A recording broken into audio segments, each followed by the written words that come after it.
구약성경 사무엘상 17장 55절부터 18장 5절 말씀까지 같이 보겠습니다. 사무엘상 17장 55절부터 18장 5절 말씀까지입니다. 같이 한 목소리로 읽겠습니다. 시작. 사울은 다윗이 블레셋 사람을 향하여 나아감을 보고 군사령관 아브넬에게 묻되 아브넬아, 이 소년이 누구의 아들이냐?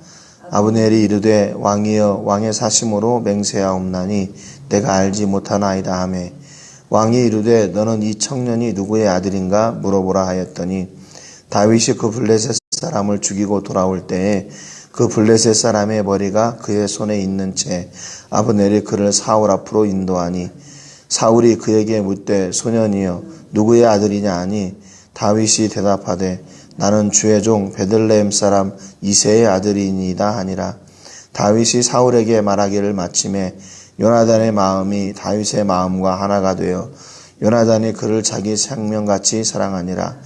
그날에 사울은 다윗을 머무르게 하고 그의 아버지의 집으로 다시 돌아가기를 허락하지 아니하였고 요나단은 다윗을 자기 생명같이 사랑하여 더불어 언약을 맺었으며 요나단이 자기가 입었던 겉옷을 벗어 다윗에게 주었고 자기의 군복과 칼과 활과 띠도 그리하였더라. 다윗은 사울이 보내는 곳마다 가서 지혜롭게 행하며 사울이 그를 군대의 장으로 삼았더니 온 백성이 합당히 여겼고 사울의 신하들도 합당히 여겼더라. 아멘. 우리가 지난주에 말씀을 통해서 성경이 다윗의 손에 칼이 없었다라고 이렇게 증거한 말씀을 저희가 같이 나눴죠. 다윗이 가진 것은 칼이 없었지만 칼과 창과 단창으로 무장하고 나온 그 골리앗을 무너뜨렸음을 기록하고 있습니다. 그러니까 결국은 다윗이 골리앗을 무너뜨릴 수 있었던 무기, 그것은 눈에 보이는 것이 아니라 하나님을 향한 믿음, 또 하나님을 향한 그런 담대함, 이런 것으로 나가서 골리앗을 무너뜨릴 수 있었다 그랬습니다. 다윗은 하나님을 바라보는 그런 마음과 믿음, 이것이 변치 않고 그것으로만 나가서 이제 골리앗을 이겼다는 것을 저희가 봤습니다. 오늘 그런데 본문에 보면 이제 다윗이 골리앗 앞에 나가는데 그때 이제 군대 사령관이었던 아브넬에게 이렇게 물어봅니다. 아브넬아, 이 소년이 누구의 아들이냐? 그렇게 물어봐요. 그러니까 아브넬이 제가 잘 모르겠는데요. 그렇게 대답을 하죠. 그러니까 이 청년이 누구의 아들인가 한번 물어봐라. 사울이 이렇게 얘기합니다. 그런데 분명히 성경은 사울이 다윗을 만난 적이 있다고 이야기를 하거든요. 그래서 사울이 악한 영에게 이렇게 번뇌 당할 때에도 다윗이 와서 수금을 타니까 그 악한 영이 떠났다고 이미 사무엘상 이 전쟁이 있기 전에 블레셋과의 전쟁이 있기 전에 이야기를 하고 있지요. 그리고 또 분명히 다윗이 골리앗 앞에 서기 전에 사울을 만났거든요. 그런데 지금 이제 이걸 물어보는 걸 보면 갑자기 이게 튀어나온 것 같아요. 그러니까 다윗이 전쟁에 나가는 것을 사울이 모르는 상황이 아닌데 사울이 다윗이 누구인지를 아브넬에게 물어봅니다. 이제 여러 가지 이렇게 학자들의 이야기가 있는데 아마 이제 여러 가지가 있습니다. 그 중에 하나가 뭐냐면 사울이 악한 영에게 시달릴 때에는 제정신이 아니었기 때문에 아마 다윗을 지금 시간이 좀 지난 뒤에 다윗을 봤을 때는 몰랐을 것이다. 이렇게 얘기하는 사람들도 있고 또 이것이 그 다윗이 골리앗 앞에 싸우겠다고 나갔을 때는 사울이 다윗에 대한 기대가 전혀 없었다는 거죠. 네가 나가서 이길 수 있겠냐? 한번 나가봐라. 그냥 그런 생각으로 그냥 포기하는 생각으로 했기 때문에 그가 누구인지 어디에서 왔는지 이런 걸 자세히 물어보지 않았을 것이다. 이렇게 생각하는 것도 있고, 또는 그 다윗이 수금을 탔던 그 기사가 원래는 더 뒤에 나오는 건데, 이게 첫 번째 만남이었는데 뭐 이걸 이제 순서를 바꾼 것이다. 이제 아무튼 이 여러 가지 해석이 있었습니다. 근데 뭐 순서가 바꿨다 이렇게 얘기하는 건 좀 그런 것 같고, 분명히 사울이 다윗을 만난 적이 있어요. 그런데 기억을 못 하는 겁니다. 기억을 못 하는 거예요. 왜냐하면 이게 이제 그 사울의 그 어떤 뭐라고 할까요? 사람을 대하는 방법이라고 할 수 있죠. 왜냐하면 성경에 분명히 그렇게 얘기하고 있잖아요. 사울이 자기의 평생, 일평생을 살면서 사울이 관심을 가지고 찾았던 사람은 어떤 사람이냐면 강한 사람, 힘 있는 사람, 능력 있는 사람, 뭐 용감한 사람, 이런 사람들이었거든요. 근데 다윗은 그 축에 끼지는 않는 거예요. 그 부류의 사람이 아니었어요. 옛날에 수금을 탈 때도 역시 마찬가지고 그는 그냥 수금을 타는 사람이었지 사울이 전쟁에 나갈 때 필요했던 사람이 아니었던 거예요. 근데 오늘 보니까 지금 그 청년 하나가 나간단 말이죠. 그래서 이제 궁금했던 거예요. 이제 궁금했던 거예요. 단지. 왜냐면 얘기를 하다가 이제 어린 소년이 나갔으니까 제가 과연 어떻게 될 것인가. 아무튼 궁금해했던 거죠. 그래서 이제 그때서야 저자의 누구의 아들인가 저자가 한번 알아봐라. 그렇게 얘기를 했던 거죠. 그러니까 사울의 어떤 그 평생에 사람을 만나는 그 가치관, 이게 여기 오늘 본문에서도 그대로 드러나는 겁니다. 그렇게 자기하고 관계가 있던 사람이었음에도 불구하고 그를 알지 못하는 것은 다윗이 사울의 어떤 관심을 가질 만한 그런 사람이, 영향력이 있는 사람이 아니었다는 거죠. 57절에 보니까 다윗이 그 블레셋 사람을 죽이고 돌아올 때 그 블레셋 사람의 머리가 그의 손에 있는 채로 아브넬이 그를 사울 앞으로 인도했다. 이렇게 기록합니다. 그래서 사울이 다윗에게 물어보니까 누구의 아들이냐 물어보니까 다윗이 나는 주의 종 베들레헴 사람 이새의 아들입니다. 이렇게 대답을 하죠. 그제서야 이제 분명히 뭐 갑옷도 입히고 뭐 이렇게 했을 때는 관심이 없다가 다윗이 골리앗을 이기고 오니까 이제 관심이 많아지게 된 거죠. 그리고 이제 18장 1절로 넘어갑니다. 18장 1절에 보니까 다윗이 사울에게 말하기를 마침에 요나단의 마음이 다윗의 마음과 하나가 되어 요나단이 그를 자기 생명같이 사랑하니라 그랬습니다. 또 갑자기 또 요나단이 나와요. 그러니까 이게 그 다윗이 사울하고 이야기하고 있을 때 그 곁에 아들이었으니까 요나단이 있었겠죠. 그래 그 모든 다윗의 그 모든 것을 지금 다 봐왔던 거예요. 이 요나단이요. 어떻게 생각하면 이게 그 사울하고 다윗하고 이야기하는, 야, 너 어디 출신이냐? 네 부모가 누구냐라고 얘기하는 이 짧은 순간에 그러면 요나단이 어떻게 다윗의 마음과 요나단의 마음이 하나가 돼가지고 이런 기록이 있을까? 생명과 같이 사랑할 수 있을까? 예, 어떻게 이럴 수 있을까? 이게 짧은 시간에 이렇게 될 수 있을까? 여기 마음이란 말이요. 요나단의 마음, 다윗의 마음, 이 마음이란 말이 네페시라는 말인데 이게 영혼 또는 몸, 삶 또는 인생 뭐 이런 뜻이에요. 그래 이게 결코 가벼운 그런 단어가 아니거든요. 마음 그랬지만 그의 전생, 내 영혼, 내 몸, 내 삶 모든 것이 하나가 되는 거거든요. 다윗도 역시 마찬가지고요. 근데 이 사람들이 지금 처음 만나가지고 이렇게 될 수 있을까? 그건 아니죠. 그건 불가능한 일이죠. 그러니까 지금 요나단도 아까도 말씀드렸지만 요나단이요, 요나단과 사울의 사람을 보는 관점이에요. 이게 다른 거예요. 전에도 분명히 자기 아버지 사울이 악한 영에게 번뇌를 당할 때 다윗이 와서 수금을 탔을 때 그 악한 영이 떠나는 것을 요나단이 봤을 겁니다. 알았을 거예요. 그러니까 요나단은 늘 다윗을 기억하고 있었어요.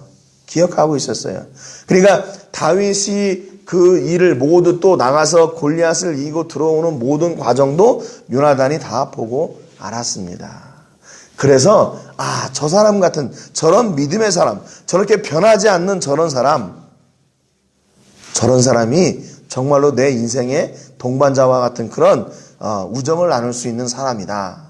이렇게 생각을 했던 거죠. 그리고 다윗도 역시 사울 옆에 있는 요나단을 보면서 저런 사람 같으면, 저렇게 신뢰의 사람 같으면 정말로 좋은 친구가 될 수 있겠다, 이렇게 생각을 했던 겁니다.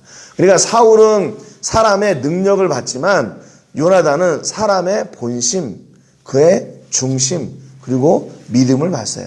여러분, 만약에 요나단이 하나님을 의지하지 않고 또 하나님을 이렇게 거부하는 사람이라면 다윗과 같은 그 믿음의 사람, 하나님을 의지하고 나가는 그런 사람과 하나가 될 수가 없죠. 그러니까 요나단도 역시 마찬가지로 하나님을 그렇게 섬기는 그런 믿음의 사람이었다는 것을 알 수 있어요. 그러니까 우리가 서로 이런 얘기할 때 통한다 그런 말 있잖아요. 통한다. 요나단과 다윗이 통했어요. 무엇 때문에 통했냐? 하나님의 그 사랑, 그 믿음을 따라서 통했다는 것이죠. 여러분, 그러니까 이 요나단은 사람을 보는 관점이 달랐어요. 2절에 보니까 그날의 사울은 다윗을 머무르게 하고 그의 아버지의 집으로 다시 돌아가기를 허락하지 아니하였고, 왜 그랬을까요? 이제는 다윗이 사울에게 꼭 필요한 사람이 된 거예요. 그 능력이 인정이 됐으니까. 저 사람은 정말로 이렇게 강한 사람이구나. 저 사람은 내 곁에 꼭 필요한, 전쟁에 꼭 필요한 사람이다. 이제 인정을 받았어요, 다윗이. 그래서 그 전쟁터에서 이제는 집으로 돌아가기를 허락하지 않는 겁니다. 3절에 보니까 요나단은 다윗을 자기 생명같이 사랑하여 더불어 언약을 맺었으며 그랬습니다. 그러니까 성경은 그런 것 같아요.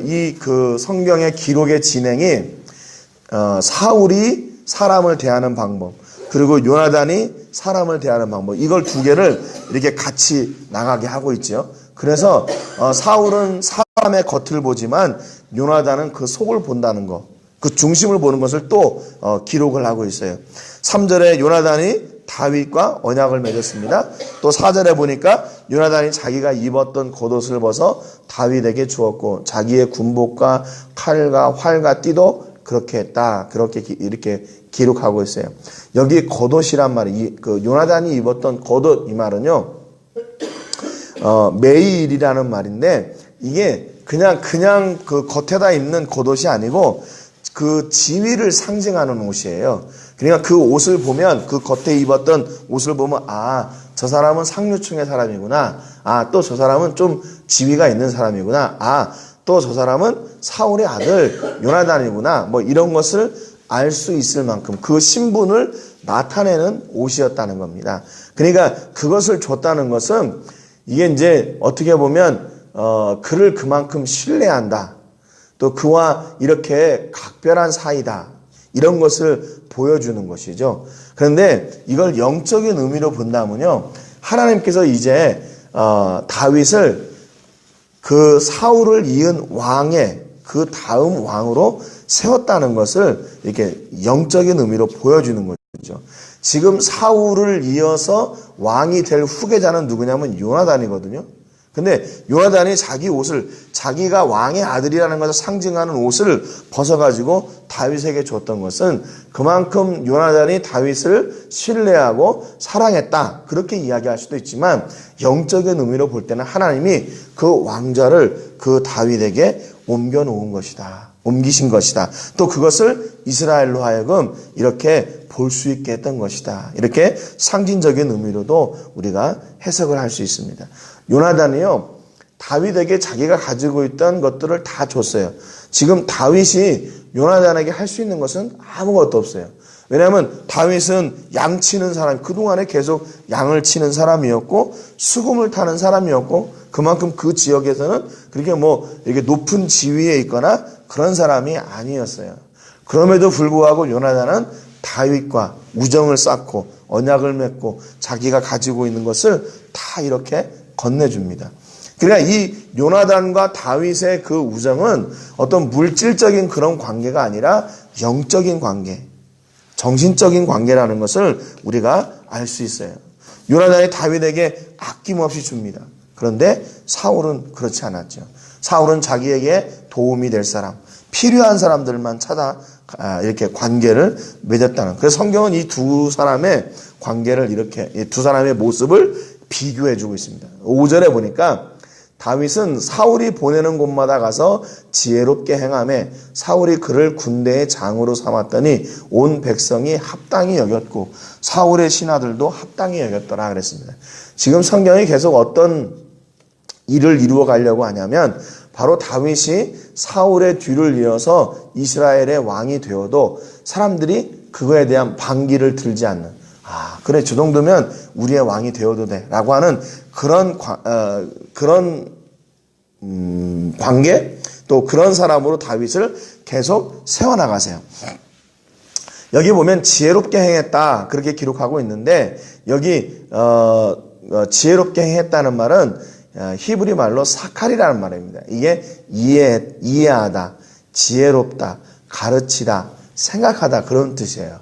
그러니까 사울이 보내는 곳은 어디에? 전쟁터지요. 다윗이 사울이 보냄을 받아서 전쟁터에 나가서요 늘 신중하게 했어요. 신중하게 이 일을 어떻게 하면 잘 치를 수 있을까, 이 전쟁을 어떻게 하면 이길 수 있을까 신중하게 했어요. 그 얘기는 무슨 얘기냐면 자기가 먼저 덥석덥석 나서지 않았다는 거예요. 신중했다는 말은 무슨 얘기냐면요, 하나님을 기대했다는 얘기예요. 하나님, 제가 오늘도 이 전쟁에 나가는데 하나님 어떻게 해야 됩니까? 어떻게 해야 됩니까? 그래서 하나님, 제게 이 전쟁에서 승리를 주십시오. 그렇게 그 일을 지혜롭게 행했다는 겁니다. 여기 보면 사울이 그를 군대의 장으로 삼았다 기록하고 있는데요. 다윗이 전쟁에 나가서 그렇게 신중하게 늘 승리를 취하니까 군대의 장으로 삼았대요. 근데 이때 군대의 사령관이 아브넬이었다고 했잖아요. 그러니까 아브넬하고 군대의 사령관하고 군대의 장은 좀 달라요. 여기 지금 군대의 장은 뭐냐면 아브넬이 가지고 있었던 그 사령관의 직위는 뭐냐면 사르예요. 이게 이제 커맨더, 대장, 지휘가 아니에요, 말 그대로. 근데 여기 다윗이 가졌던 군대의 장은 어떤 계급이 아니고 전치사예요. 뭐뭐 위에, 그런 뜻이에요. 그러니까 지금 사울이 다윗이 어떤 정확한 계급을 준 것이 아니라 이렇게 그 다른 군인들을 이렇게 인도할 수 있는 그런 지위 정도 준 거예요. 근데 이제 이걸 좀 정확하게 얘기하면 사무엘상 18장 13절에 보면 사울이 다윗을 천부장으로 세우거든요. 그러니까 지금은 한 100부장 정도 되지 않았을까, 이렇게 이제 생각을 합니다. 그러니까 다윗이 전쟁에 나가서 그렇게 신중하게 하는 걸 보고 이렇게 직위를 준 거죠. 근데 여기 하나 이제 좀 우리가 생각할 게 뭐냐면 지혜롭게 행했다는 말을 영어 성경에는 어떻게 번역을 하고 있냐면 이게 success라고 번역을 했어요. success. success는 우리가 잘 아는 것처럼 성공이다, 성공하다 이렇게 우리가 알고 있잖아요. 그러니까 영어 성경은 다윗이 전쟁터에 나가서 지혜롭게 행했다 그 말을 성공했다, 승리했다, 이겼다 이렇게 그냥 번역을 합니다. 그러니까 히브리 말 그 사칼이라는 말은요, 지혜롭게 행해서 그 지혜롭게 얻어진 그 결과까지를 한꺼번에 포함한다 이렇게 얘기할 수가 있어요. 그래서 영어 성경은 지혜롭게 행한 그 결과를 기록한 거고 승리했다, 그리고 그렇게 기록한 것이고, 히브리 성경은 그것을 그 전쟁을 승리할 수 있었던 이유가 무엇인가를 기록을 해놨던 거예요. 그러니까 이제 우리말 성경은 지혜롭게 행했다. 그러니까 그 전쟁을 어떻게 다윗이 준비하고 나가 치렀는지 그것을 보여주는 것이죠. 아무튼 다윗이 지금 17장에서부터 어떤 어떤 그 지위로 올라가냐면 양치는 사람에서 이제 이스라엘의 왕이 되는 그런 위치로 하나님께서 계속 그를 끌어가고 계세요. 만약에 어느 날 갑자기 사울이 딱 죽고 양치던 그 소년을 갖다가 하나님이 내가 왕으로 세워야 되겠다 그러면 백성들이 그걸 신뢰하기가 좀 그렇게 저 양치는 사람인데 수금을 타던 아이인데 잘 안 되겠죠.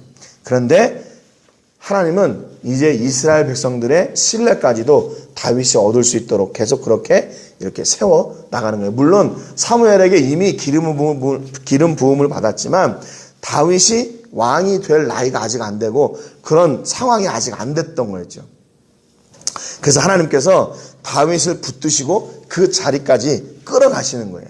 여러분, 그러니까 하나님이 다윗을 붙들어 나가시니까 양치던 사람이 백부장이 되고 천부장이 되고 그를 다시 왕의, 이스라엘의 왕으로 세워가시는 그 놀라운 역사를 하나님께서 다윗을 통해서 이루어 가시는 겁니다.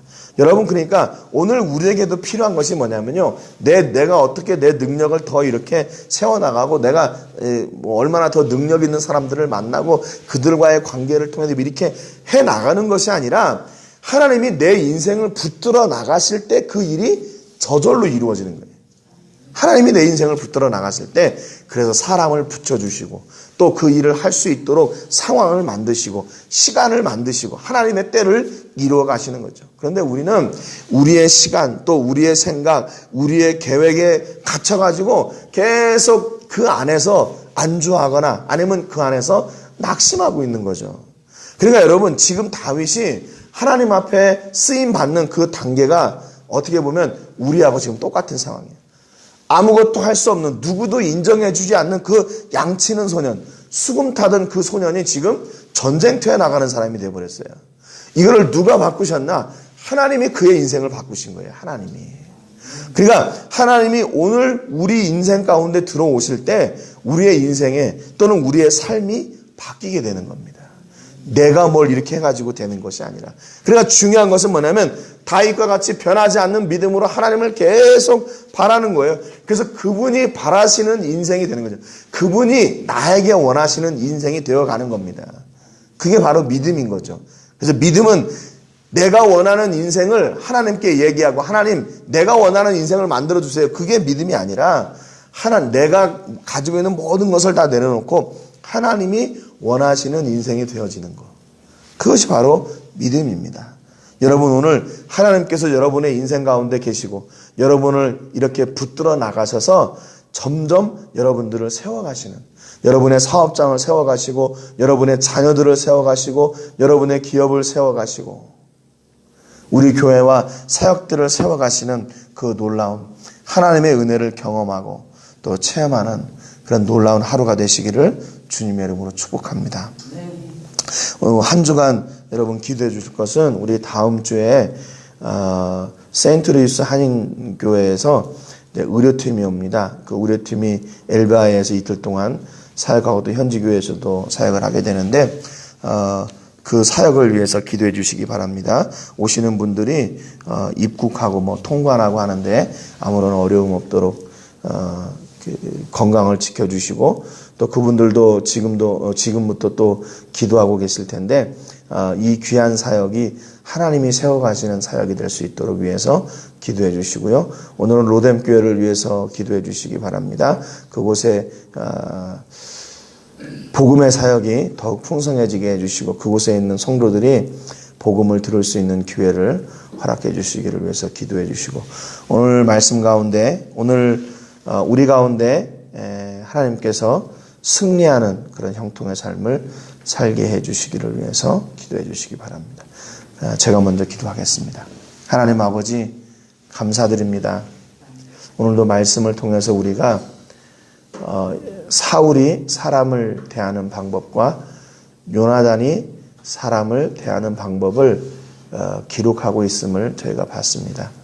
사울은 언제나 힘 있는 사람, 능력 있는 사람, 싸움 잘하는 사람을 찾았지만 요나단은 믿음의 사람을 찾았습니다. 그래서 다윗에게 자기가 가지고 있던 겉옷도 무기들도 다 줬습니다. 다윗은 요나단에게 아무것도 해줄 수 있는 것이 없었지만 요나단과 다윗은 그들의 우정과 사랑을 그렇게 세워갔습니다. 다윗이 이제 양치는 목동에서 하나님 이스라엘의 왕이 될 수 있는 그런 자리까지 변화되어 가는 모습, 그 첫 단추를 저희가 보게 됩니다. 다윗은 자기가 원하는 인생이 되어간 것이 아니라 하나님께서 원하시는 인생이 되어갔습니다. 하나님께서 보내시는 곳마다 하나님께서 함께 하시는 가운데 하나님의 뜻을 여쭙고 하나님의 뜻을 따라 그는 승리하였고 순종했고 신중했고 또한 그는 기도했습니다. 그런 삶 가운데 하나님이 임하셔서 그를 하나님이 원하시는 사람으로 빚어가셨습니다. 하나님, 오늘 우리 삶 가운데도 임하여 주셔서 내 뜻을 이루는 인생이 아니라 아버지의 뜻을 이루는 인생이 되게 해주시고 아버지가 원하시는 사람이 되어가도록 그런 빚어지는 사람이 되게 하여 주시옵소서. 오늘 우리 삶 가운데, 우리 자녀들 가운데, 우리 가족 가운데, 우리 사업장 가운데, 우리 교회 가운데, 우리 사역 가운데 하나님이 임하여 주셔서 하나님이 저희들을 온전히 빚어가 주시옵소서. 그래서 하나님이 가장 기뻐하시는 그런 가족, 또 자녀들, 또 교회, 사역이 될 수 있도록 주님 복내려 주시옵소서. 감사와 영광 드리고 예수님의 이름으로 기도합니다. 아멘.